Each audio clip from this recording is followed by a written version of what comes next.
Okay, before we start the next leg of our training session, Leonard's going to give us a PAC update. I want to thank everybody that stopped by so far and made their contributions. I took this total just before break, so we already had more stop by during the break, so this has changed. But before the break, we had collected $4,186. So thank you very much.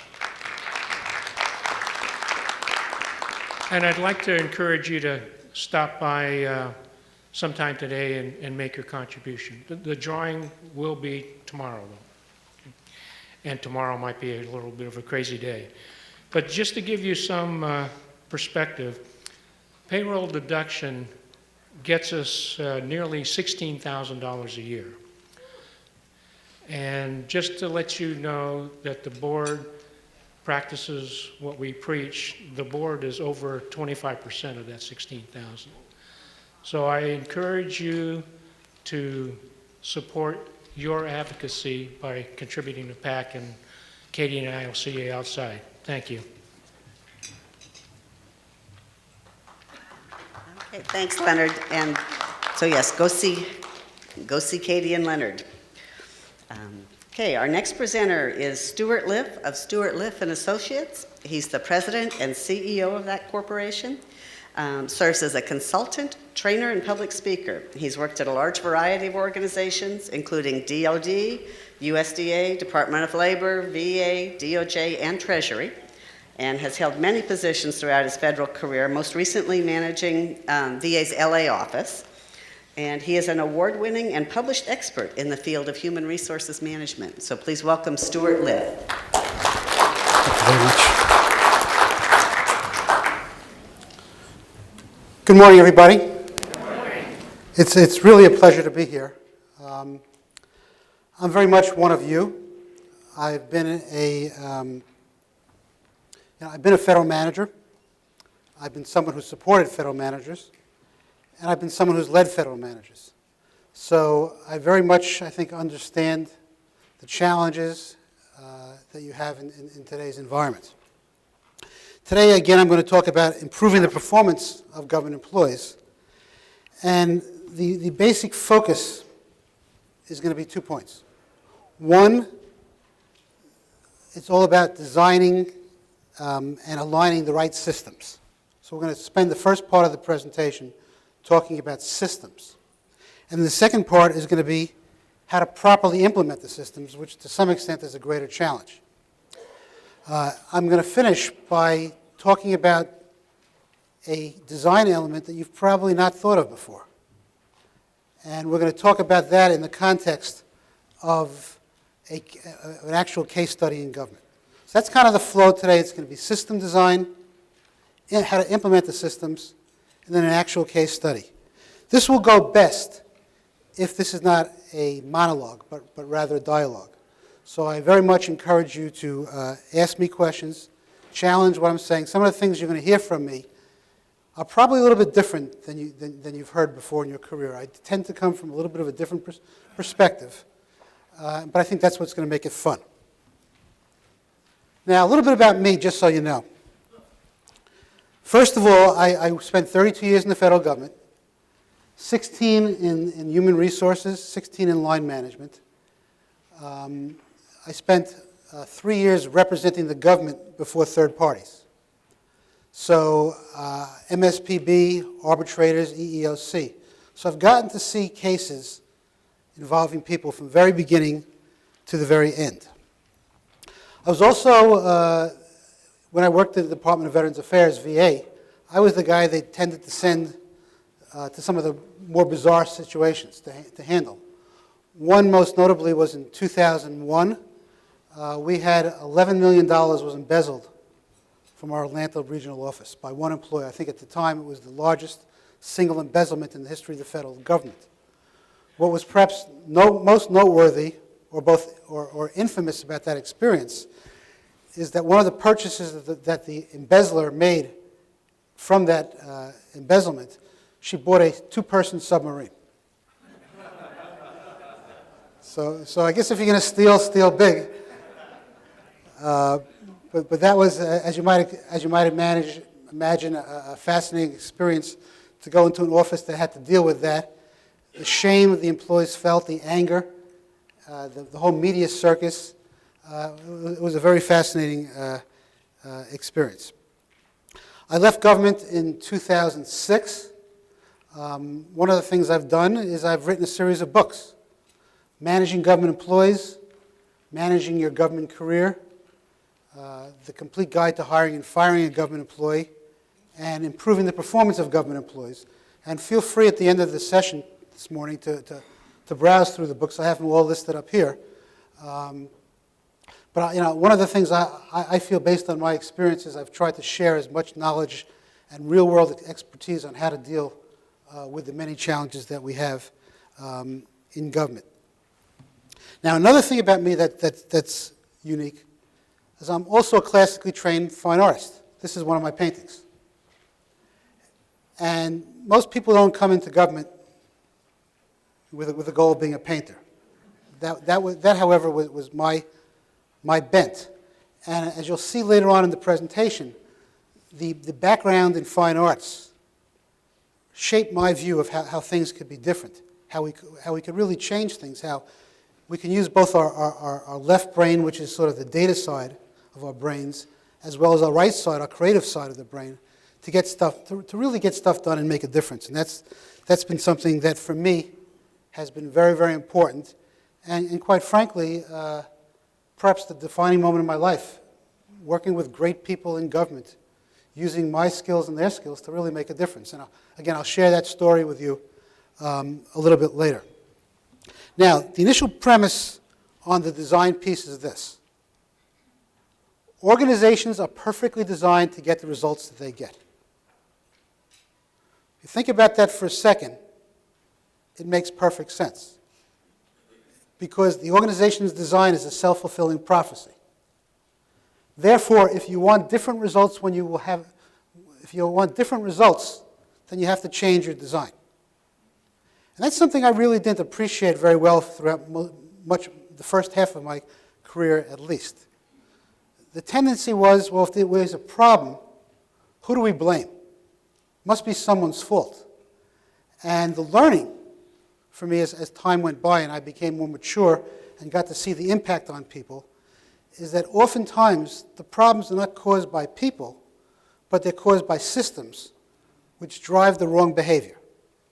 So as we go through the beginning of this presentation, I very much want you to try and think in terms of your systems and all of your systems. How are they designed and what results do you get? Just a simple thing you might not ever think about, but FTE. Organizations make decisions at the national level, at the local level. How do we distribute FTE? And that's a design choice. One organization I work with decided we're going to start bleeding offices. So we're only going to give FTE to what we believe are the best offices and withhold FTE from the worst offices. And of course, by doing that, that created a certain set of events. And what they eventually did is they started building up what they perceived to be the best offices, who then grew too quickly, and then developed the same set of problems that in the past the poor performing offices had. But those were design choices, just one of a series of design choices that when you think of them together, have a tremendous impact on how organizations perform. So, I want you to think about it this way. First of all your systems must be properly aligned to give you the results that you want. The more they fit together, the more they're going to drive the right results. And they must send the same message. Anybody have an idea what this is on the left? The Death Star, very good. Death Star, to me, is a great illustration of what happens when systems are aligned. You have a series of different lasers all come together to form one laser beam of focus. That's what we're looking for in our organizations, is to really kind of have that focus. The more things work together, the more you have focus. The less they work together, The less they work together, the more unfocused your organization is, and the more people tend to stand around the water cooler and say, these people in this place don't know what the hell they're talking about. Now, here's the converse. If your systems are not aligned, instead of getting what you see there, they go like this. And now you have a diffusion of energy because people are confused and don't understand what the organization is trying to accomplish. So aligning your systems, aligning the message, is absolutely crucial towards getting what the organization is trying to accomplish. Now, how do we do that? Well, I think in terms of a model. You all have this model, hopefully, in your handout. It's a little bit of a complicated one to understand, but I think it's important to introduce this to you so you understand the way organizations as a whole or teams work and how they all fit together. Now, your outcomes, which is what performance, of course, is all about, are driven by the knowledge and, most importantly, the culture, your organization's culture. You can have a performance-based culture where everybody's trying to really work hard and deliver, or you can have a culture where everybody's filing complaints and grievances and milling around, bad-mouthing management, making copies of everything you're saying, because then the focus is more on the individual and less on the organization's goal. Now, so this is a model, one of several of the way performance works in organizations. And this illustrates to me well the principle that organizations are perfectly designed to get the results that they get. So what happens is we start out with the external influencing factors. What's the environment? Of course, today we're dealing with sequestration, we're dealing with cuts, we're dealing with wars winding down, we're dealing with all sorts of issues. Every agency has issues unique to them, but every agency is also dealing with sequestration, among other things. Once organizations understand that, then they have to be clear on what their mission, core values, strategies to influence the external environment, and their goals and objectives are. That generally comes from headquarters and is passed down to the field. And then it's our job as managers to work with the employees to figure out how can we get stuff to work together. Every organization basically has 6 systems that work together. Your technical system, how we do the work. Your structural system is your organizational structure.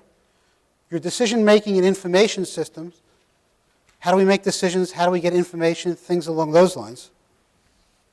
Our people systems, how do we hire people, how do we train them, how do we appraise them, how do we promote them, how do we reward them. Our reward system, and then our renewal system, that's our continuous learning. All of these systems drive your knowledge and your culture. And that's what ultimately results in your outcomes. So the more your systems are properly aligned, working together, the better you're going to be. Let me give you just 2 simple illustrations of that to make the point. I went to that same office I talked about where they had the embezzlement. I was there for several months. And they talked about, we want to have a team-based environment. Yet when I walked around there, everybody was sitting behind 5-foot-high partitions. So no one could see each other except the person directly opposite them. So this would be what's considered your part of your technical system, yet that system was at odds with the whole concept of having a team. That same organization, they only rewarded individual performance. So that design element tended to push people to work individually, not together, because the message was, we want you to do your absolute best. It's not as important to us that you work with everybody else. So that's one illustration of how if your systems are not really tightly designed, they can fall apart. Another organization I work with, the emphasis was quality, quality, quality, quality. But every time management had a management meeting, all they talked about was productivity, productivity, productivity, productivity. At the end of the year, all the rewards were based on productivity. And the organization that received the highest, of 57 offices, that received the highest bonuses had the second lowest quality out of 57 offices. What message do you think everybody took from that? Exactly. Man, they're not serious. Quality is really not important. So this is the whole point about designing your systems so they fit very tightly will ultimately have a huge impact on your performance, the messages the employees take, and how well they work either as a laser beam in the Death Star or unfocused, as in this illustration I just gave you. Now, if you want to learn a little bit more about the systems, the next handout just lays it out. But it's really, I think, every now and then a good time to take a step back and just say, how are my systems? Where are my gaps in my performance? And when you look at your gaps, don't first immediately go to the employees. Go to your gaps in your system. You may, for example, find that your business processes are so complex and complicated that a genius, Albert Einstein, couldn't do the work. You may find that there's no information shared with anybody, so that people are constantly groping for the right advice as to how to get stuff done. So this is just, I'm not going to spend an enormous amount of time, but I think it's important for us to look at this as to how does it all fit together. And what we're going to do in this presentation is start broadly and then constantly work our way in all the way to the individual employee. So, from this part of the presentation, the key principle is that your outcomes are driven by your culture and your employees' knowledge. Your culture, again, flows from the systems. The best organizations have turned on employees. As I look back on my career, the best part of perhaps the best experience I had was in the late 90s. I worked with an organization that we were all working together to redesign everything we were doing to improve performance. That office actually received the first Hammer Award from Vice President Gore for reinventing government. What was exciting about the experience is everybody came to work every day excited, turned on, wanting to make a difference. We all felt like we were part of something that was bigger than all of us. And 20 years later, I'm still friends with a lot of those folks. We still talk to each other all the time because the collective experience was so exciting and so energizing that it really made a difference in our lives. And that's kind of what I'm talking about, culture. It's having a culture where you get that degree of excitement in your organization where people want to go forward, rather than being, well, I'm here, I got 15 years to go, slow down, what are you killing yourself for? That's not what we want in our organization. Now, the other piece of it, which I'm not going to spend as much time on just because of the limitations of this presentation, is knowledge. Knowledge is the purest form of competitive advantage. What's the first thing that typically goes during sequestration? Training. We cut training because we say, well, we just can't make that investment in training. Yet knowledge is the purest form of competitive advantage. And I want you to just think of knowledge perhaps a little bit differently than you used to. There's actually 4 types of knowledge. What's called codifiable. Codifiable knowledge is the knowledge that you can sort of write down in the manual. There's kind of the facts and the routines, how to get stuff done. Most organizations do a pretty good job with this side with that part of the equation. They have their manuals, they have their processes, they have their procedures. Where organizations don't do as well is on the tacit side, the non-codifiable, the knowledge that is not so easy to capture, the art of the job. And that's where you learn the organization's belief and the expertise. What I'm encouraging you to do is to start looking perhaps a little bit more at the art of the job and try and figure out how can we pass that on. It's sometimes the difference between doing 2 widgets a day and 3 widgets a day is not necessarily understanding all the rules. It's understanding how can I navigate through the rules. It's working with mentors. It's building in that degree of expertise. So the more you can really kind of build in the tacit knowledge which doesn't have to be multi-million-dollar conferences, can simply be by pairing people up and putting a plan together to build in that degree of expertise, the more I think that's going to help you in the long term. So as we go forward, while I'm going to spend a lot of time on the system design and implementation, this knowledge management piece is extremely important. And so I do encourage you to do individual development plans to build in the tacit knowledge piece of it, but only if you're serious about it, only if you're going to be periodically reviewing it on a regular basis to build those skill sets. But that's perhaps the cheapest, one of the cheapest, best bangs for your buck, is trying to figure out a way to get that tacit knowledge to your employees and then disperse it, the art of doing the job, throughout your organization. That will make a huge difference on how you go about improving performance. So I've kind of given you a broad overview in terms of systems. Now I want to kind of take it down a notch to actually performance management. Performance management is sort of a process within your 6 broad systems. These principles apply whether it's government or non-government, but can make a huge difference. Again, everything needs to fit together. It has to be ongoing. There needs to be a clear line of sight. What do I mean by that? What I mean by that is if your organization has a goal, those goals need to be going down all the way down to the individual employee. If you don't have that clear line of sight, what the organization is looking for, what the employee winds up doing, will ultimately be at odds with each other. So the more you have that clear line of sight, the more the organization is going to move forward, with that laser focus. So, and be prepared to make adjustments wherever necessary. Stuff happens along the way. It's okay to change someone's performance standards in the middle of the year if a situation changes. So I think of this as a system. And the goals and objectives is what we kind of started with on that model I showed you a few minutes ago. We start with the goal, the organization's overriding goals and objectives. That's what we want to go.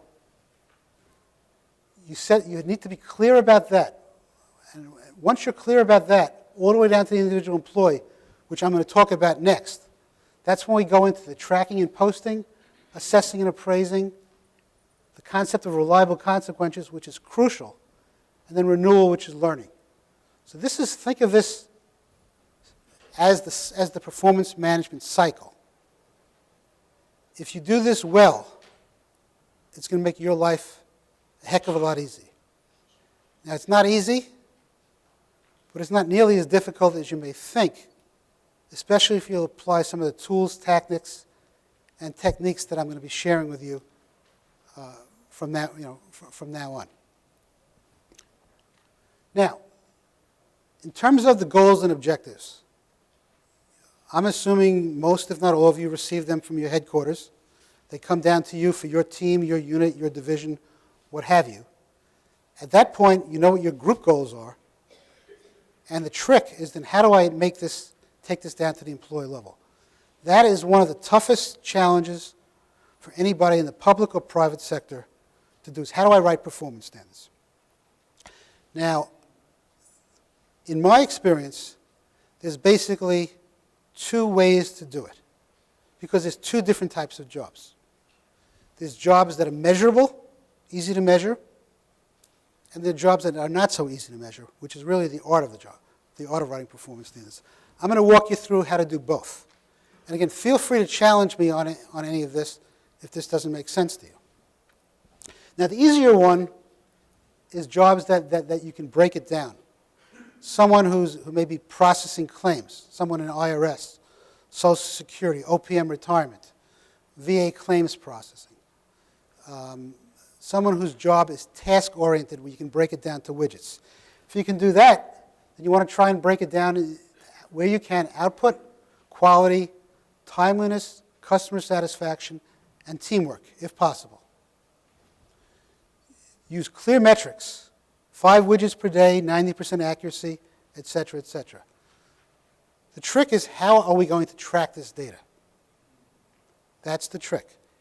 If the job is measurable and someone is doing a product every day, the odds are you should be able to have that. You should have that in some form of a tracking system. If you do that, those jobs are relatively easy to deal with, relatively easy to manage. That's how you'd set up your standards. Anybody have any concerns about this? Does this make sense, at least for those types of jobs? How many of you have people who have jobs that can be measured that easily? Maybe 10%. That's the challenge, is the other 90%. So let me now propose to you a way of measuring work for the other 90%.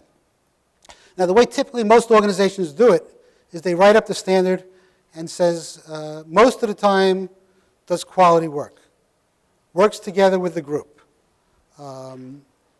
does a reasonable amount, performs a reasonable amount of reviews, blah, blah, blah, blah, blah. That's awfully hard to measure for the supervisor. It's awfully difficult for the employee to know how they're doing. And so when it comes time at the end of the year, the supervisor hates that position. Because now we're trying to measure someone based on relatively little data. It becomes a gut, and that just makes everybody frustrated.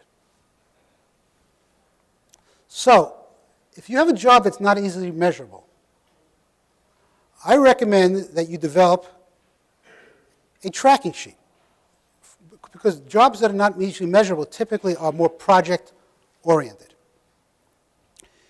You can do that by, so let's say someone's doing 8 projects a year, just to make that up. For each project, when the project is completed, you complete the sheet and said you did it on time, you didn't do it on time, it was well written, it wasn't as well written, blah, blah, blah, blah, blah. So what you do is you're assigning a score to each project the person performs. You give them a copy of it. You retain a copy.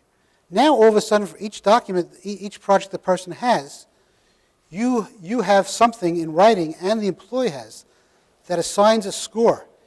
It results in two-way communication, which is going to result in the employee now saying, okay, if I do this better next time, I'm going to get a better score.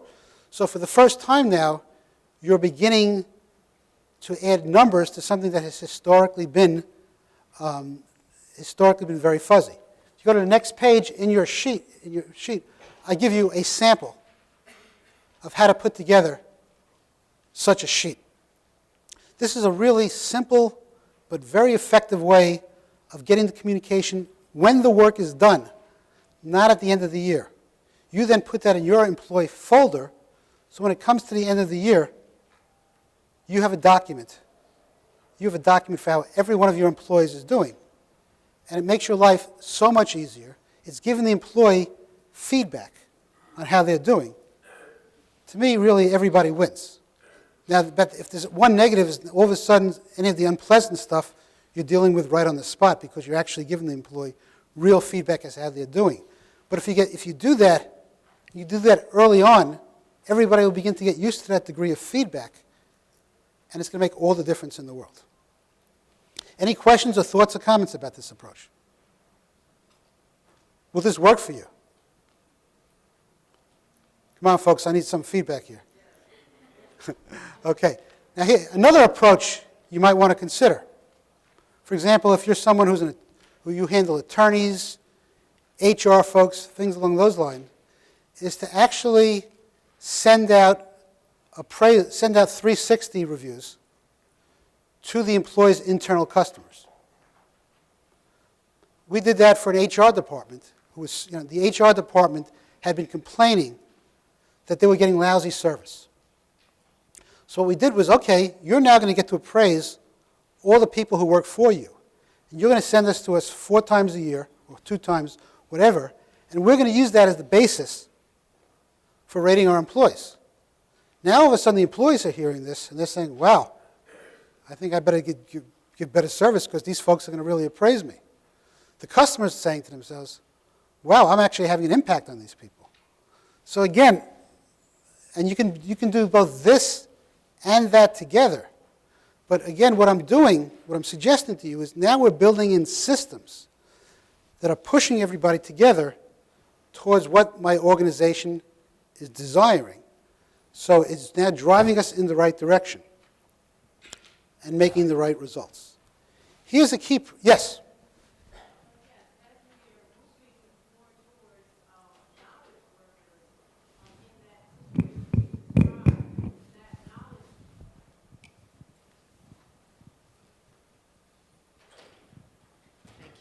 As we're moving towards knowledge workers, and those knowledge workers may be delivering a service that may not be pleasing their customers, but they are in fact doing the job that they were hired to do. How does one evaluate them? They may not be issuing reports or projects per se. They are sharing their knowledge, contributing that to the organization, and that's what they've been hired for. It's a challenge. I think it depends upon the job and the situation. Some jobs, if the job is to give bad news, the issue may be, was the quality of the bad news accurate? And there I might have someone sitting in with them on an occasion as part of my quality review of the information they provide. That would be part of my score sheet. It would be the same way when I'm doing a statistical quality control of certain work. We'll take a representative sample of that. So in that situation, what I would be doing in part to get a sense of the person's work would be sitting in, is the quality of the work accurate? I'd also then want to get the feedback of the person who would give the information to, and whether they liked it or not, that's part of the equation, but ultimately the real question is whether they're doing work. So for each job, we're trying to figure out a system, a series of pieces that give us an overall sense whether the work that they're doing is the work that the organization desires them to do. Great question, thank you. Yes?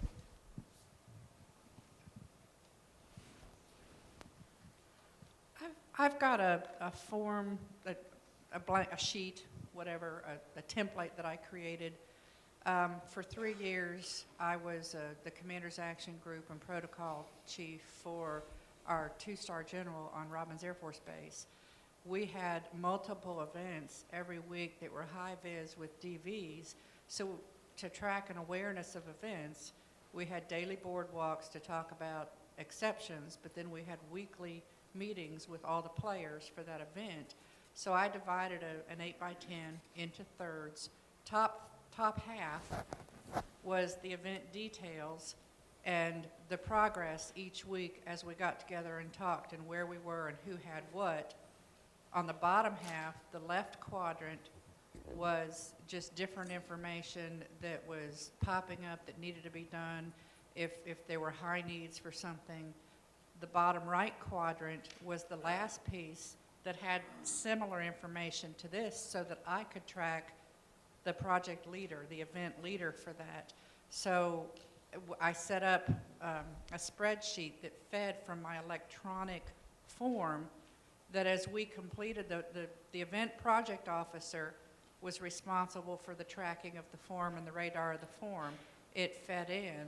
When that was all done, I would punch print on their final form in the database, and I would complete by hand this bottom quadrant, and after we talked about it, I would drop it into their folder. The bottom left side, in addition to having the pop-ups, the hard things that came up, the lessons learned, we used that for our hot wash, which we did within a week after an event.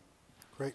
Is that something that would Yes. be acceptable for what you're talking about? Absolutely, that's Is great. it mixing too many things together? I think the balance is always about enough information that it's clear without overwhelming people with information. And I think you work towards that, but I think what you're doing sounds very consistent with the approach I'm recommending.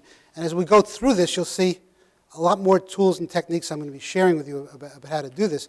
But one of the keys, one of the takeaways from today, which I'm going to mention several times again, is the principle of reliable consequences.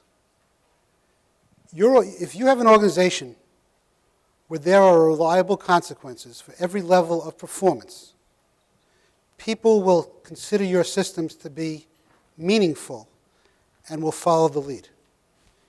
On the other hand, if people think your systems, we reward people we like, take action against people we don't like, then the systems are not as important, it's who you know.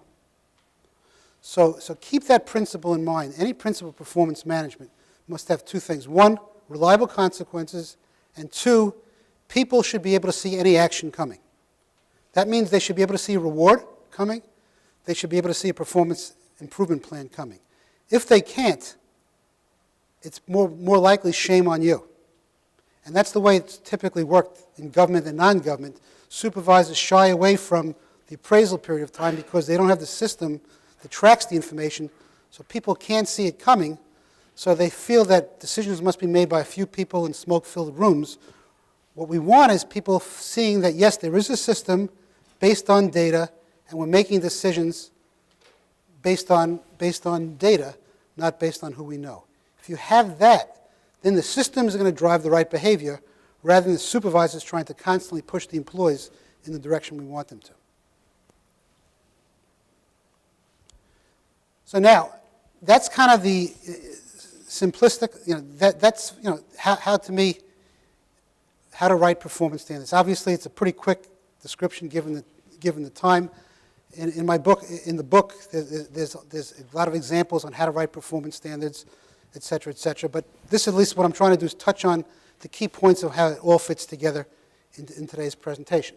The next part, which picks up on what that lady just talked about, is tracking performance. You'd be amazed. Ask yourself this question: when you go back to your office today, go back and look at it as if you were looking at it for the first time. How often do you see data posted in your organization? Well, if it's every day, that's great. I've been to many organizations where I couldn't tell anything. No data at all. Yes?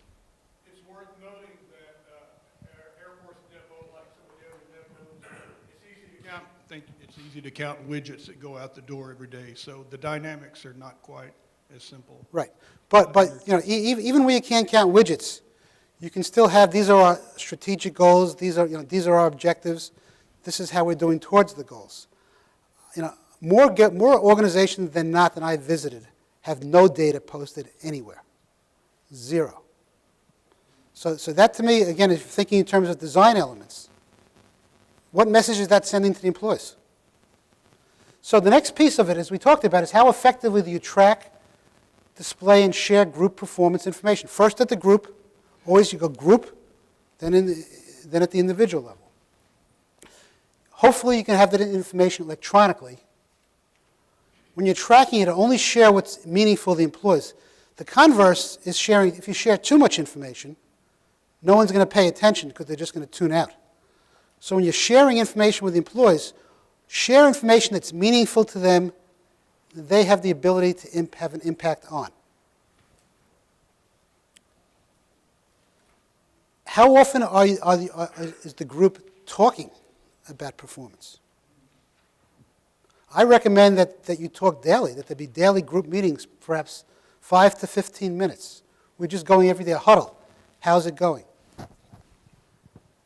Weekly meetings, monthly, quarterly, so that there's a constant discussion.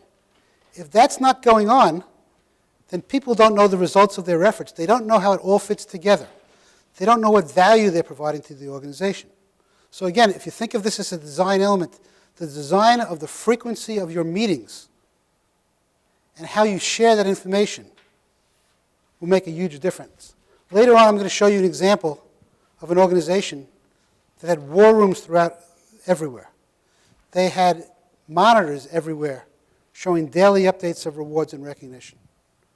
The information was in people's faces, so everybody knew exactly how they were doing and could see how they were doing relative to the rewards goals. So there's no surprises, there's no secrets. And at the end of the year, everybody knew exactly what was going to happen. So there were clearly reliable consequences. Everybody could see what was coming. So again, this tracking is a crucial piece of it, and often does not happen in organizations. I'm one, and here's something you probably have not seen in your organization. I'm one who believes in posting individual employee performance. That always gets a reaction. I have no idea why. It's like, say what? You got to be kidding me. Well, now let me tell you how I got started with that and the results of that. I was running an operation, heavily unionized, and in one of our activities, it was called home, we were guaranteeing home loans. One of our goals was 45% of the people whose loans we guaranteed, we would successfully help them avoid foreclosure. It's called successfully intervening for people whose loans were delinquent. I looked at, the goal was 45%, we were at 23%. I said, this is terrible. So I asked the division chief, I want you to post everybody's successful interventions for the week. And we did that. And the range between the best person and the worst person was 900%. That was the reaction everybody was like, what? How could this be? This is crazy. So, of course, now I had the union president for the whole country, happened to be working for me at the time. She came to me and says, what the hell are you doing? I said, all I'm doing is sharing information. And she said, well, I've been getting some complaints about this. I said, oh, really? Well, who's complaining? Can anybody guess? So, I said to her, you know something? I've worked in the toughest labor relations situations across the country. I've worked in the Bronx, I've worked in New York, I've worked in Los Angeles, Washington, D.C. The one thing the unions always complained to me was about disparate treatment. What I'm now doing is going to post everybody's performance, and the message is, if you're at the top, you're going to do well. You're at the bottom, we're going to take action to help you improve. I'm actually protecting this organization from its supervisors, because by having this data shared with everybody, no one can hide, including the supervisors. We're going to treat everybody fairly, by the numbers and by the book. The only thing that counts is how well you're doing. In 3 months, we went from 23% successful interventions to 48%. The only accommodation I made to the union was we're not going to do it by name, we're going to do it by letter. We'll put everybody up, but we'll have a symbol that's going to represent everybody's performance. You know what the union president's position was? I like that. Because I threw it right back. I'm giving you exactly what you've always wanted for. You've always wanted. And you know what happened? All of a sudden the employees started talking to each other. The employees at the top, near the top, were saying, by the way, when you post performance, everybody still knows. Everybody talks to each other. There's no surprises, there's no secrets. I walk into any organization, the first day I'll know who the best performers are and the worst, because there's no secrets, everybody knows who everybody is. So all of a sudden, the people who are near the top started talking to the top people and saying, what can I do to get 2 more successful interventions a week? The other people are saying, I can see Mary's really struggling at the bottom. I'm going to take Mary under my wing, and we're going to try and help her. Now, all of a sudden, I now have a system, another design element of my systems, that's driving the right behavior, that's keeping me more focused. And all of a sudden, something that sounds, you can't do this in the government, starts to make a hell of a lot of sense to people. And wherever I've tried this, it's always worked. Because everybody has the same basic problems and issues. It's only a degree. We're all still dealing with with Title V of the U.S. Code. We're still dealing with the labor issues and all that type of stuff. It's only to the degree. So the problems everybody has are the same, and the solutions are the same. And what I'm suggesting to you is, as part of the way you think of how you design your performance system, this is a great tool to suddenly having an organization where the supervisor is the only person that's pushing the employees. to having a system where the employees are now all working together towards a common end. And I talked about these 4 books I've written about government. I'll share with you a 5th book I've written in a few minutes. I've been spent the last 6 months working on a book, which I've worked about as hard as I ever have. The book is called Everyone a Leader. It's how to design an organization where instead of having supervisors beat up on the employees and try and get the employees to work hard, you have self-directed work, self-managed work teams where all the employees are leaders in the team. And the supervisor's only job within the team is to help facilitate the growth of the team, where everybody steps up and takes ownership. That, to me, is the ideal organization. And this is a small step towards it. By sharing information, we're still holding everybody accountable. But now, instead of you trying to hide, none of us can hide, because we're all as good as the weakest link. And now we can talk to each other to help each other improve. And now, when we reward each other based on group performance, as well as individual performance, it's in my best interest to help you, because I'm going to get rewarded if the group does well. So again, these are all design element pieces to drive performance. Now, in terms of, we've talked about group performance. At the individual level, I'm a big believer in giving employees feedback monthly. Historically, it's been twice a year, and usually at the 6-month point it's here, sign this, you're doing a good job. If that's all the feedback people get, they have no clue what they're doing. You know something? It doesn't matter if you're a senior executive or you're a GS3. I remember having 1 year having 37 goals as a director. And at the time, I was hitting 70% of my goals. And I had no idea if I was doing a good job or a bad job. No one would tell me. That's not the type of organization you want. So give people feedback. Monthly is better. Do it privately, honestly, and up front. You know, I've never been harmed. I've never had a problem with an employee by being honest. Even when I gave bad news, people have thanked me because at least I was honest. What people don't like is when you're dishonest. And too often supervisors withhold information because it's uncomfortable. But all that's doing is letting a cancer metastasize. Be honest and upfront. You can always treat people with respect in a private area and let them know what's going on. This is my perception. What do you think? Get their perspective so that you hopefully both agree on the facts.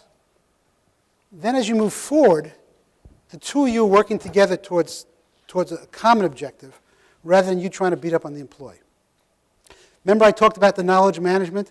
This is a great time to link the knowledge management piece. Not only talk about performance, talk about how are we doing, how's your tacit knowledge, how's your codifiable knowledge. What can I do? Is there a particular area you're struggling with? Do I need to pair you up with someone?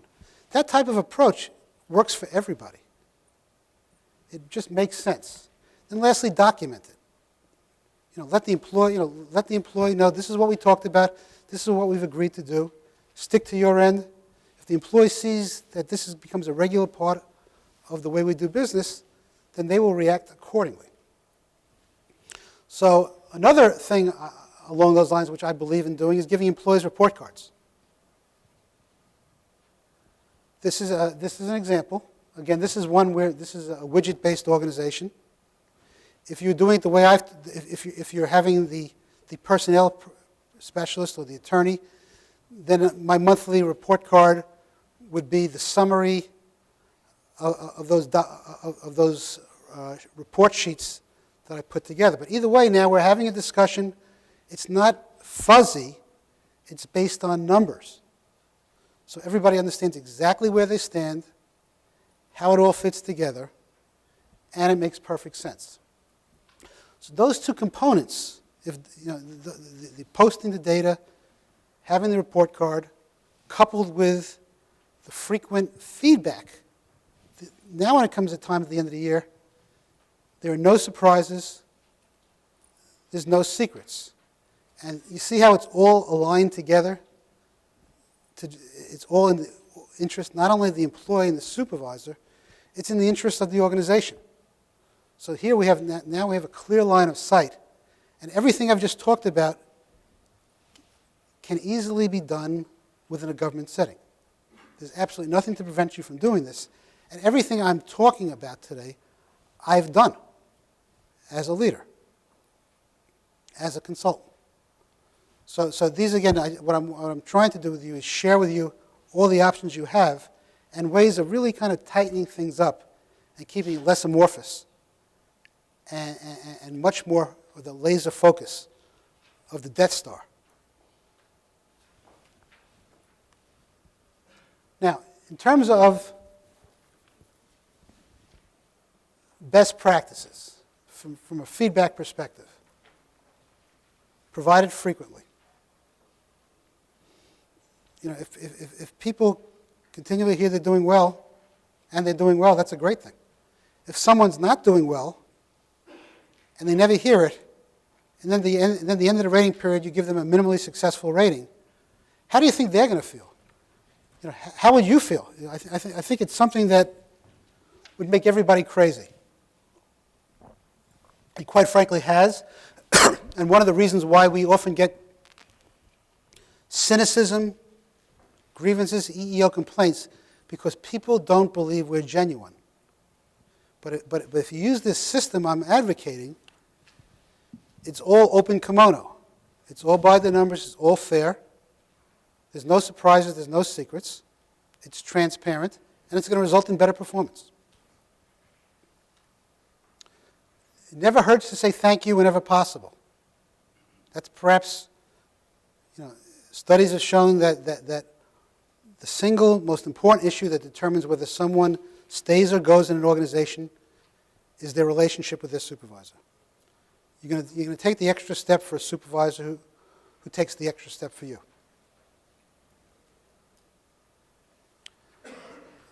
Another takeaway from today, when there is a problem, address it as quickly as possible. Bring it to a head. The longer you have a problem that you don't deal with, the worse it gets, the more the person's going to complain to everybody else, this place sucks, this supervisor's doing this and this to me, and the more confusion you get. Deal with it early. The sooner you deal with a problem, the sooner it goes away.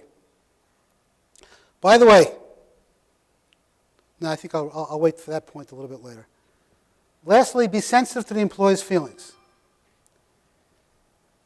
You can deal with problem situations professionally and empathetically. As long as you think in terms of this is not life and death, and don't take it personally, it's going to make all the difference in the world. You know, my basic rule of thumb, I used to have a definition of what was a good day at work, and that was if my teenage daughter was in a good mood, I had a good day at work. And the point of that was, for me, always to remember this is not life and death. Don't make this personal between me and the employee, because when it becomes personal, that's when emotion clouds your judgment. In government, you don't generally get hurt by the action you take as a manager. Where you're much more vulnerable is for the retaliation. That is why the key for all this is if you do it by the systems and you do it professionally, you know, you can actually, I've terminated people and shaken hands, saying, you know, because along the path, I let them know what was going on early, I gave them notice, we made a good effort to try and help the person. The person eventually realized I was trying to help them, they just couldn't do it. It wasn't personal. But if you're doing poorly, I don't talk to you, I badmouth you to other people, that engenders all sorts of hard feelings. It doesn't have to be that way. We have enough other problems in our lives that it doesn't have to be that way. And again, that's why I come back to that key principle. Anytime you take an action, the employee should see it coming. If they can't, you probably haven't done a good job, unless it's a one-time real blow-up type of thing that just comes out of left field, which happens, but doesn't happen very often. Usually you can see those issues coming.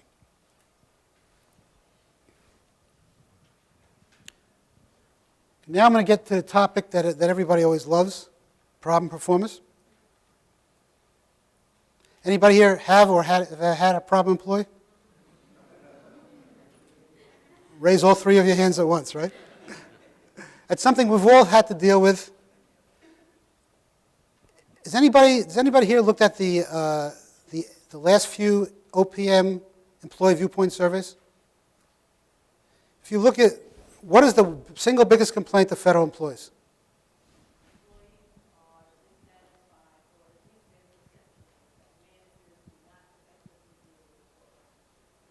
Managers do not deal with poor performers. Now, isn't that interesting? Because what's the perception among the public? That the government doesn't deal with poor performers. And that's the exact same perception among the government employees. Perhaps in this case, perception may be reality.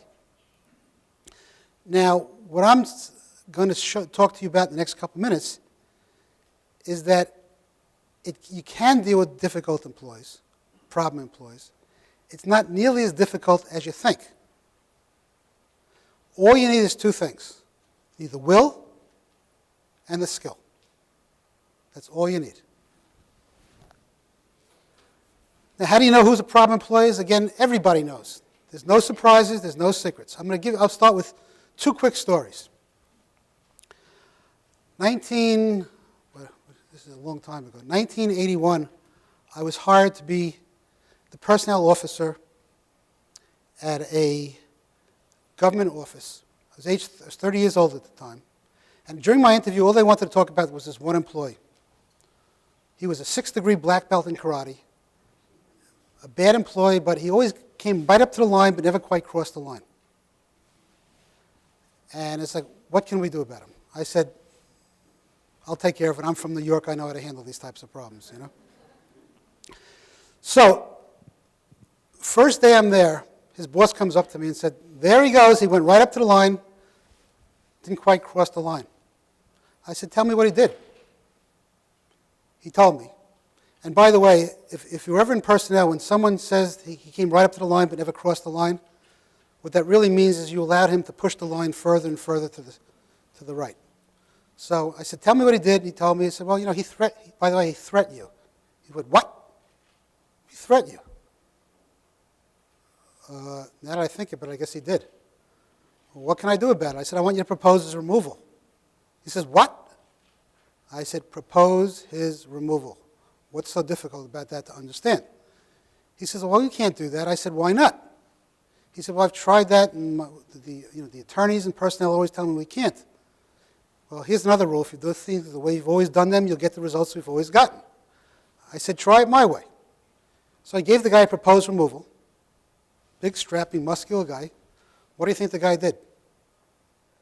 He started crying. I can't afford to lose my job. We should have thought this a long time ago. He says, besides which, I have a psychiatric condition.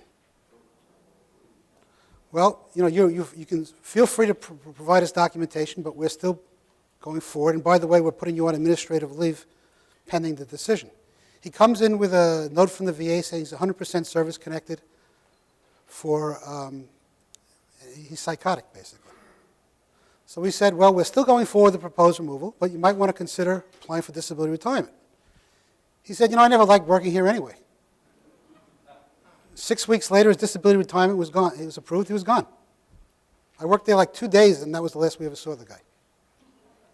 Second story. I take over an organization where the previous director believed that removing a government employee was tantamount to capital punishment. He didn't believe in capital punishment. No one had been removed in years. First day there, everybody talked about this one employee who was horrendous, blah, blah, blah, blah, blah. So we removed her. It took a while. We followed the system. We removed her.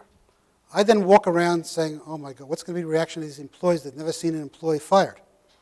What do you think the reaction was? What took you bozos so long? We wanted her to go for years. We hated working with her. So that's kind of the context I want to give you. It can be done. And it's done every day, just not enough. So, whenever I teach a class like this, or speak to a group like this, I ask the group, what does the government do when it has a problem employee? Move them. Exactly. Rotate. Move them. Everybody knows. There's no surprises. There's no secrets. We move them. Move that problem, then it becomes his problem, not my problem. And of course, the person who then assumes the problem is like, you goddamn son of a, you know. It becomes a self-fulfilling prophecy that's been going around, cycling around government since the Pendleton Act of 1881. What I'm advocating for you is from now on, effective immediately, we will no longer move problem employees. We will no longer move problem employees. We will deal with them. If you deal with them, it's going to make all the difference in the world. So now I'm going to have to, let me explain this principle this way to you.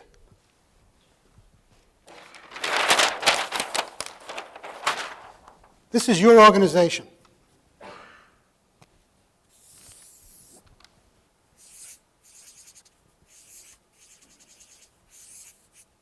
Bear with me, it won't take long.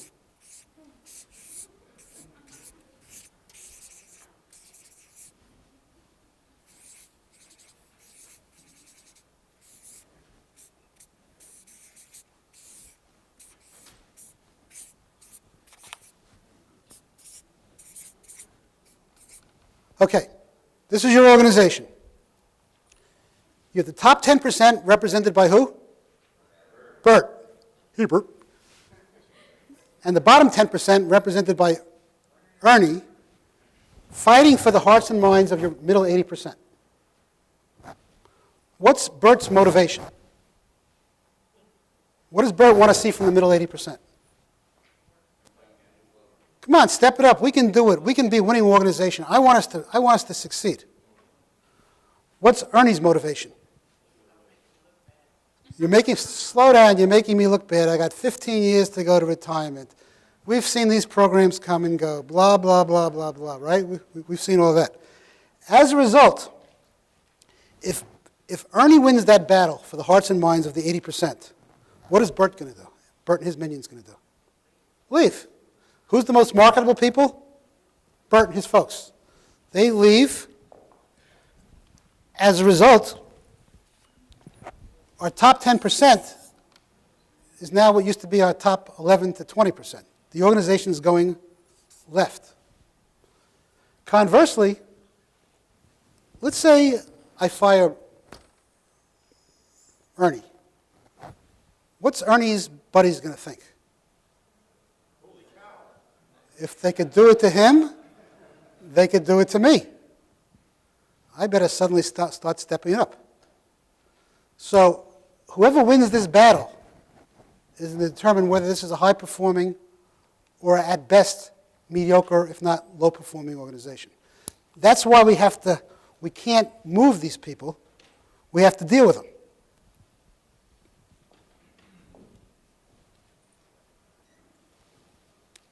Now, one of the things I don't want you to come away from today thinking my message is I want you to fire all the poor performers. We make a large investment in everybody. Our objective is not to fire them. Our objective is to get everybody to perform and perform well. But if everybody can't perform well, there's a hell of a lot of people on the street who are dying to take over that job, who can probably perform well. And if we want to have a winning organization and keep the Berts of the world, then we need to ensure that we have a high-performing organization. Because remember, everybody is watching everything we as managers do. Everybody. So if they see us moving the poor performers, the conclusion is these people aren't serious about performance. On the other hand, if they see we are dealing with poor performers fairly, people are going to say, yeah, I'm going to step it up because these guys really care. Now, if you have a poor performer, there's two options. You can go under performance-based action, that's called a 432 action, or a conduct-based action, that's a 752 action. It's important to understand the distinctions between the two. Performance-based action, we issue a performance, we counsel them, issue a performance improvement plan. If that doesn't work, if the employee fails, all we have to do is prove our case by what's called substantial evidence, which is a low threshold. And a third party cannot mitigate our decision. On the other hand, if we do a 752 action, it's called a conduct action, you don't even have to issue a PIP, performance improvement plan. You can fire the person without issuing a PIP. Many people don't know that. But if you do that, you have to prove your case by a higher standard of evidence, a preponderance of evidence, and a third party can mitigate your case, meaning they can say, yeah, the person was a poor performer, but you need to demote them. Under the 432 action, they can't demote them. They can't mitigate your action. Now, many consultants and many personnelists advocate the 752 route because it can be faster, and that's true. However, if you think about the context of my presentation, I believe the best way to run an organization is through systems. So to me, if people see that their performance is bad, we make a good faith effort to help them improve. If they don't improve, then we take action. Then the system is operating as intended, and everybody will take the message that, yes, there is a system. If, on the other hand, we don't like this person's not doing well, we're going to go a 752 action, that may be fast in one situation, but it may not necessarily send the right message to the employees. There's a place for both of those, but what I'm advocating is when you're taking action, you continue to think as a set of systems sending a message to your employees to drive the right behavior. Because it's really not winning that one case. What it really is all about is serving your clients, achieving your mission. So if you have a problem employees, always good to do at least one or more counselings that you document. If you're going to do the performance approach, you issue your performance improvement plan. Make a good faith effort to help the person always. I believe in applying the deathbed principle when you're dealing with a poor performer or any person.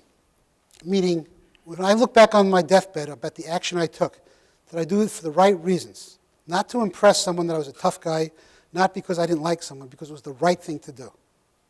I want to be able to explain that one to God. So that's the power we have as leaders.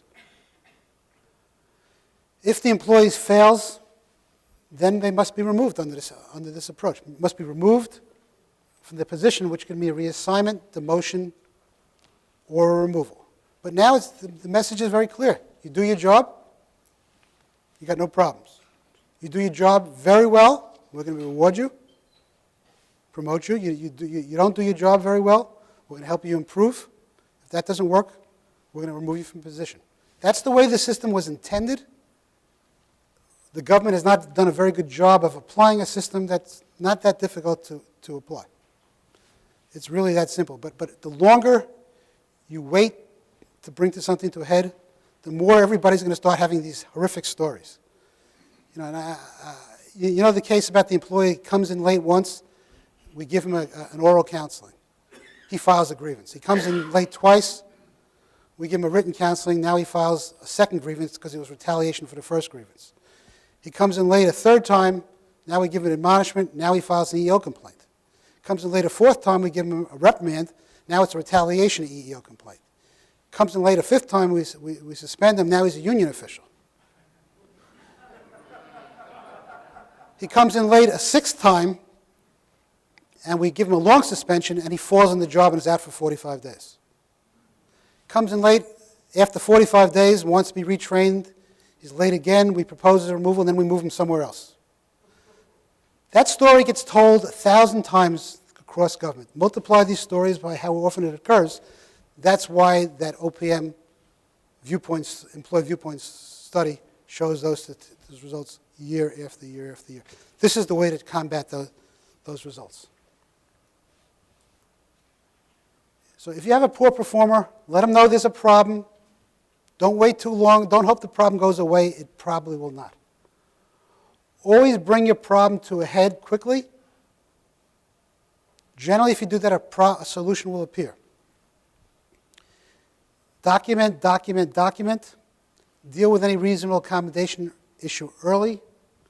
And don't allow the employee's complaints to allow you to lose focus. Generally, if you're dealing with someone, they're going to complain about something. You have to listen to it. We're reasonable people. But the issue is not their complaints. The issue is their performance. Never lose sight of that.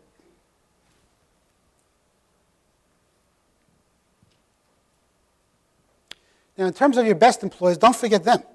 They're the ones who bring the bacon home. We spend so much time on our poor performers, we sometimes lose sight of our best performers. Treat them well. Treat them well. Recognize them. Let them know.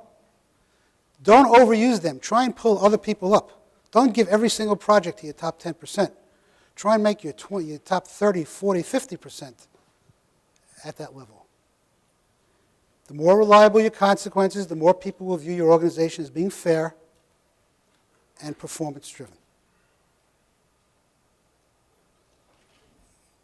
Does that make sense?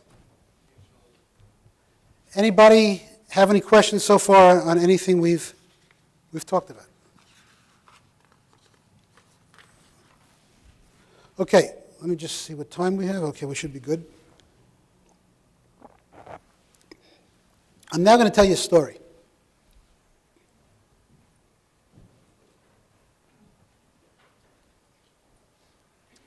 It's a story of alignment.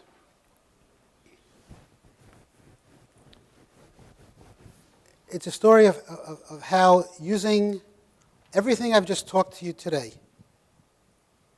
plus the physical plant, to change the culture and performance of an organization. Now, the first book I wrote was called Seeing is Believing. And this was based on my experience in government. It was perhaps the single biggest epiphany in my life. But let me ask you to take a step back a second. Imagine that you work in an organization where the physical plant breathes the mission, celebrates the employees, shares information, promotes accountability, shapes the outside world's view of your organization. Imagine if we could use that physical plant as an additional design element. Remember, what's the one thing that people see every day? It's not the manual. It's the environment. That's what we see every day. What if we use that as a tool to improve performance? And to do this, we use this. Remember I talked about using both sides of the brain? The left side of the brain is the data side. Some people learn they need to see it in writing. Some people need to see a chart. Some people need to see a video. But what if we could incorporate both the left brain learners with the right brain folks? The ones who need to see a picture. The ones who are more emotional. The ones who are more creative. What if we could incorporate all of those folks into our organization? Now remember, we talked about this model early on. What if we took all of the issues in this model and suddenly made them visual? So it's not only on paper, but it's in people's faces everywhere. That was, to me, perhaps my single biggest epiphany in my career. So it's use the systems, but now use the physical plant to make a difference. So here's the story. I took over a VA benefits office in 1994, Los Angeles. At the time, it had $18 million budget, 461 employees. 2 VA secretaries had tried to close the office. It was considered to be just unmanageable. And as you know, trying to run a government office in a high cost of living area is a pretty tough thing to do. In Los Angeles at the time, and still is, it's right off the 405, the world's worst freeway. My assistant, who was a GS-15, was driving 80 miles each way to get to work because it was so expensive to live there. By the time you get to work, you were so pissed off you wanted to go home.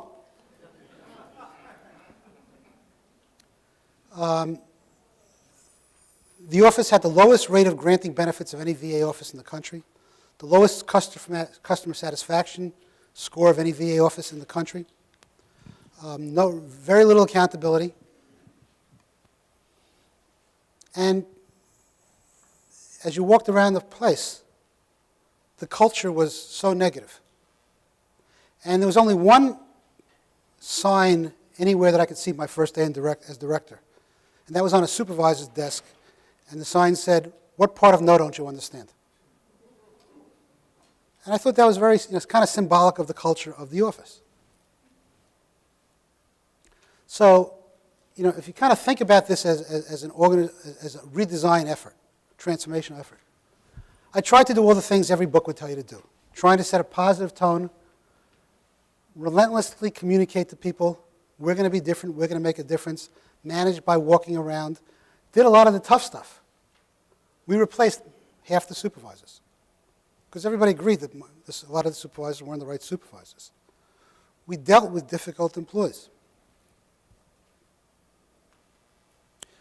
I tried to think of it using the system design model, work with the union to try and make all of these changes. But the question is, how do you change a collective culture of 30 years of people being beaten up? And the other thing that struck me was this was a pretty nice federal building that had been neglected for many, many years. No, I guess I missed that. All right, here it is. If you see, half the lights have been turned off since 1978. Anybody guess why? No, they worked just fine. Jimmy Carter, the Iran oil embargo.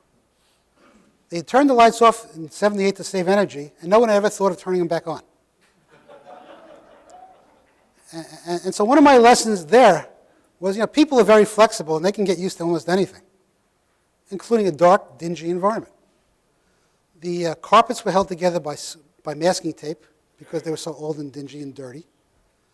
The walls were painted puke green and nicotine white. And the employees dressed the role. And that was to me, it was an illustration. Those were all design elements. The colors of the paint, the carpets, the dinginess, all sorts of different colored chairs and tables and desks. All of those design elements sent a message to the employees that they were not important, and they then reacted accordingly to serving veterans. So I said to myself, we put a team together and we said, what if we could redesign the physical plant while doing all these other things so that when in doubt, the employees would grant benefits instead of denying benefits. And we started with this drawing that laid out all the steps we were going to take until we become the Nordstroms of government. This was our initial roadmap. This was our plan. It wasn't one of those 50-page strategic plans that goes in file 13. And I was amazed when we gave this to all the employees. Everybody posted it on their boards. Everybody. It wound up getting published in Japan. And it was like, wow, this is the power of visuals. So the next iteration of it, we said, let's put our mission, vision, and core values with the next iteration of that roadmap, which was a rocket ship to the moon.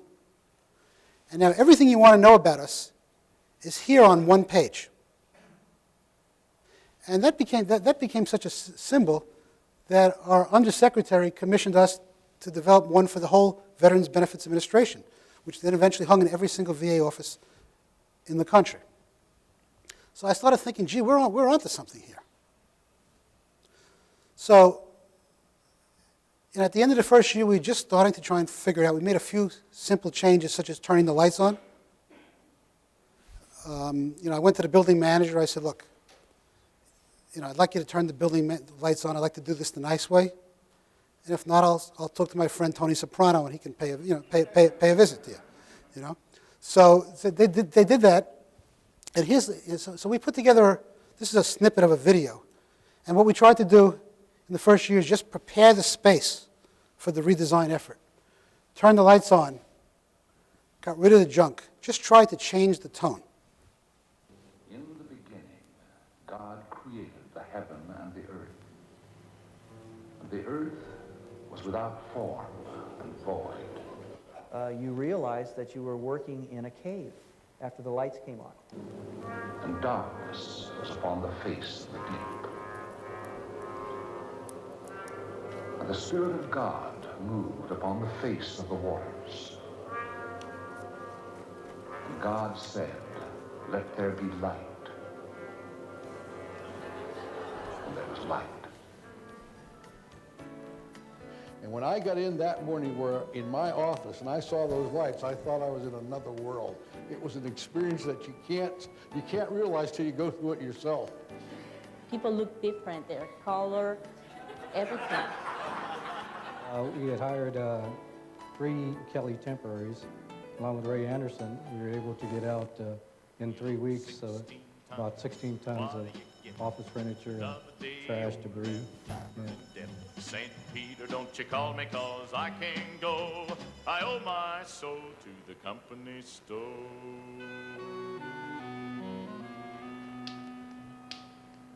I was born one morning when the sun didn't shine.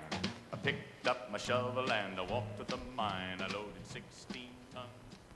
This looks 100% different. So here's that same space.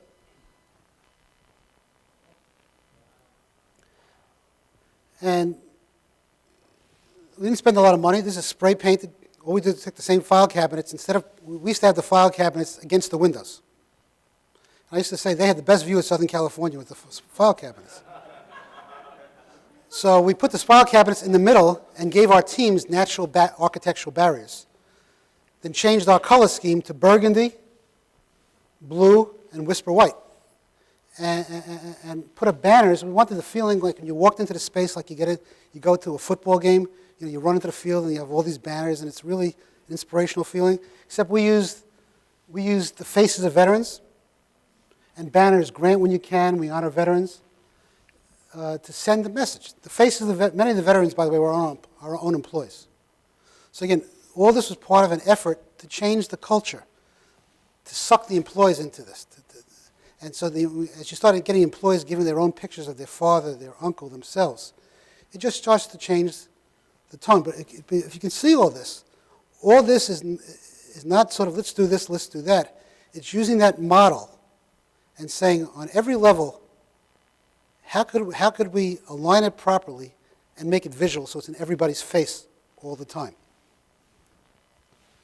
We pulled out what used to be public telephone booths and built private reflection areas. So this was a field hospital built by several of our employees, the voices of women veterans.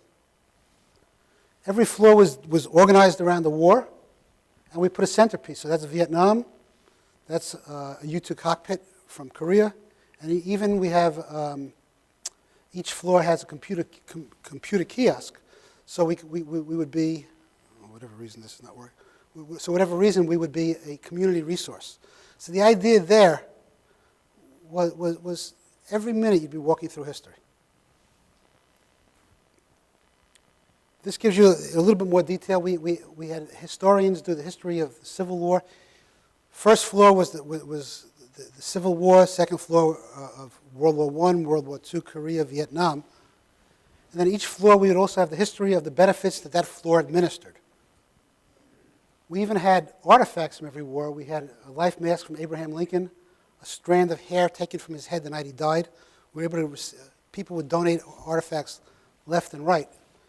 We even did large cutouts of our employees. That's his daughter, and that's a cutout of one of the employees. So everywhere, you just gave a sense of, this is not only government, this is cool. I didn't want it to be squares and rectangles. It's sort of the Metropolitan Museum of Art meets Las Vegas. A little bit of touch of NASA War Room thrown in, but that was kind of the idea. This was designed as a carefully planned effort to still have accountability, drive performance, but again, remember we talked about performance comes from your culture and your knowledge. That's what this was all about. And we tried to communicate in as many different ways as we could. We had displays of cards, thank you cards from children to veterans. We had a gallery of artwork done by veterans. We had one veteran came in, he had done, while he was a POW, he did a series of paintings of his airplane going down over Germany. He used berries, blood, everything he could for colors. He came, and we displayed his, among others, veterans' paintings. First he came in with his wife to show it them. Then he came in with his child. Then he came with his grandchild. When you see those stories, they permeate throughout the organization and begin to change the culture. Sorry. And then we had our Hall of Heroes, California Medal of Honor recipients. Now getting to the people side of it, we had cutouts of our employees. We had employee walls of fame. And in our training rooms, we had bulletin boards with pictures of our employees, black and white photos of people who used to work in the office to recognize our history. We had pictures of the children of our employees, pictures of our employees when they were in the military, pictures of the union, pictures of our teams, et cetera, et cetera. And this became a recruitment device. As people from other offices would come in to tour our office, they'd say, gee, my office doesn't do that. Can I come to work for you? We used to have nobody would ever want to come to LA because it was so expensive. We went from averaging 1 applicant for a division chief to 8. And that's because of the culture and shaping the view of the outside world. Let me back up a second. Remember we talked about report cards? We gave everybody a report card just like I gave you in that illustration. A couple other things that was unique about us. We had a station war room. We had division war rooms, and every team had its own bulletin board. And that on here would be where we would post the individual employee performance. So the idea would be the teams would have their meetings around the bulletin boards, so that you always meet around data. We also used TV monitors to have real-time data. This was telephone data for our agents who were answering phones. Green means you were waiting for a call. Yellow, you were in a call for less than 180 seconds. Red, more than 180 seconds. We also gave group goals.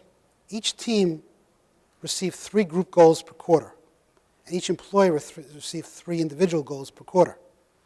Every day, when you came in, your team's bulletin board would show how your team was doing relative to its goal and whether you were earning shares or not. So again, it focused you on working as a team as well as working on an individual. The information was in your face every single day. People would talk to each other about how could we achieve these goals. By the way, if anybody's interested in asking me how we paid for all this, for $10 I'll be happy to explain that to you later on. We actually used no government money for this program. No government money. This was all paid for by donations. If you build it, they will come. And what you find is you do things like that, people step forward. People say, here, I have my wedding album from World War I. Can you take it? Here's my uniform. I traded personnel advice for a cannon. We used all sorts of creative approaches to doing this, but I knew that if I started devoting hundreds of thousands of government dollars to this, that would come back and nip me in the bud. We actually received $300,000 in unsolicited donations towards this endeavor. So, impact on performance. Remember I talked about the lowest customer satisfaction score in '96. By 2001, we were above the national average. Number of veterans rehabilitated. In 1994, we rehabilitated 59 veterans. By 2001, that number was up to 376, a 600% increase. And I could talk about other areas of improvement as well, but I'm just trying to kind of keep it simple to you. And when you do things like this, it tends to attract attention. We wound up receiving OPM's highest performance award at the time, the Performance Incentive Leadership Linked to Achieving Results Award, or Pillar Award. And we even made the cover of Government Executive Magazine. Can you manage your way out of a paper bag? Yes, you can manage your way out of a paper bag. And the point was, there are unorthodox but real ways of getting stuff done in government and improving performance, and quite frankly, having some fun along the way. You know, we had our Department of Tortured Geniuses at my old office. A bunch of square pegs and round holes who really felt this was a great way of making a difference. Photographers, historians, construction people, computer people, all volunteering their time to make this project work better. Here, by the way, is a brief video that VA did to kind of commemorate the change in our office. Saw the grand reopening of the redesigned Los Angeles Regional Office, which includes a Veterans History Museum. Matt Bristol of VA's Office of Public Affairs covered the event and filed this report. The Los Angeles VA Regional Office has undergone a major facelift. Visitors say everything has changed except the street address. When Director Stewart Liff arrived from the VA office in New York in 1994, the LARO ranked the worst of 58 regional offices when it came to customer satisfaction. Today, it is well above the national average. The entire office has been transformed into a veterans museum. In the process, the organizational culture has shifted. Employees now focus on granting benefits when they can, denying when they must. Secretary Principi's first stop was the War Room, a regular meeting spot for top-level managers. Inside, the walls are covered with performance reports, charts, and graphs, measuring everything from customer satisfaction to the number of claims granted. Just down the hall, Secretary Principi and Director Liff visited the employee conference room, where colorful photos of employees liven up the office decor. The museum isn't centrally located, but spread throughout the regional office. In the lobby of each floor are cases displaying items such as journals and logs written by former prisoners of war while they were held captive. Other cases hold a collection of items left at the Vietnam Veterans Memorial Wall in Washington, D.C. There are also interactive displays, including video testimonials from local veterans describing their wartime experiences. There are short segments from a World War II Navajo code talker, a Bataan Death March survivor, and a former Marine, now a regional office employee, who survived the 77-day siege at Khe Sanh in Vietnam. Secretary Principi stopped to take a closer look at a bamboo cage inside the museum's POW MIA reflection area. The cage creates a lifelike scene of how some prisoners were held captive during the Vietnam War. After the tour, Secretary Principi joined about 200 people gathered for the museum's opening ceremony. Among those attending was Walt Ehlers, a Medal of Honor recipient and former regional office employee who addressed the group. Secretary Principi spoke about what the museum means to veterans visiting the regional office and how it positively impacts employees. Veterans who come here know instantly that in this place, their service is valued and it is honored, and it will always be remembered. Welcome veterans, honor them for their service, grant their requests for benefits whenever you can.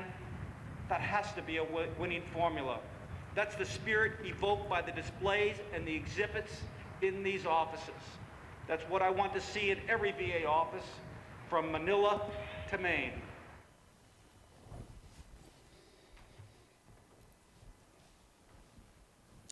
Well, that pretty much completes my presentation. I'll be happy to entertain any questions if anybody has. Yes? I'd like to know your little chart you had. The grading card, I guess you called it, or the report card. Yes. Did you ever try taking one of those and give it to the employee and ask him what he thought he had done? Well, that report card it comes directly off of our computer. So there was no debate about the numbers, but rather it automatically ensured that the employee was looking at it every month, and there was two-way dialogue. Maybe what I'm talking about wasn't the report card. You had a card up there that you filled in. Oh, okay. And you put the employee's name, and then you put what you thought you did, and then you rated them.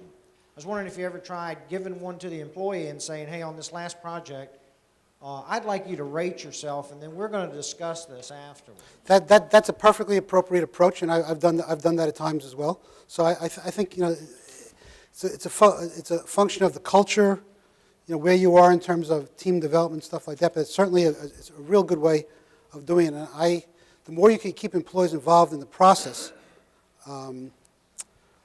where we're not talking at them, but the dialogue is two ways, I think the better and more effective and more successful it's going to be.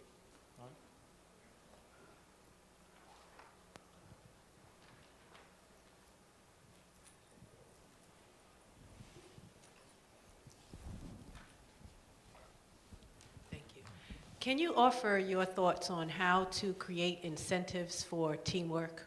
Employees are typically rewarded for their individual contributions. How do you create a desire on their part to work more effectively as teams? One, everybody heard that in terms of teamwork. One, I think you have to have both a mix of both group goals and individual goals, and reward for both.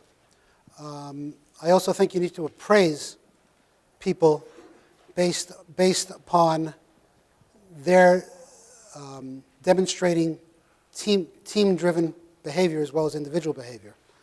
Another thing we did in our organization is we gave people award certificates to give to each other. And the idea there was, we said, these are our 9 core values as an organization. Every time one of your teammates goes out of the ordinary, does something out of the ordinary to exhibit one of our core values, you can give that person a copy of the award certificate. The person would then take that certificate and put it in a box.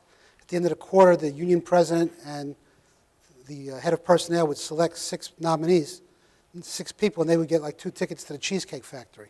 So just another little design element to try and drive that type of behavior, because we're trying to very much move away from the individual and much more to the team. If you want to talk really about building teams, there's a whole, that whole book I've been working on has a tremendous amount of material on that, and that's, that gets into all sorts of different issues, such as identifying team members' individual needs and what you then need to do to satisfy them, knowledge management, things along those lines. So it's a little more complicated than what I'm articulating, but understand, again, you get what you designed for. Thank you. Anybody else? Okay, well, just in terms of contact information, if you ever want to get a hold of me, this is my website or email address. If you're interested in taking a look at some of the books I've written, they're up here. I have business cards as well. If not, I thank you for your time. It's been a pleasure. You've been a great audience, and hope you get out of here in time to avoid the weather. Thank you. Thank you, Stewart. Thank you, Tom. Thank you very much. My pleasure. And we're running right on schedule, maybe just a few minutes ahead of schedule. So if you want to take your time making your way down to the Chinese room, it's where breakfast was, where we could sit this morning, all the way down the hall and to your right. We'll begin lunch at about 12 o'clock and see you back here at 2. Thanks.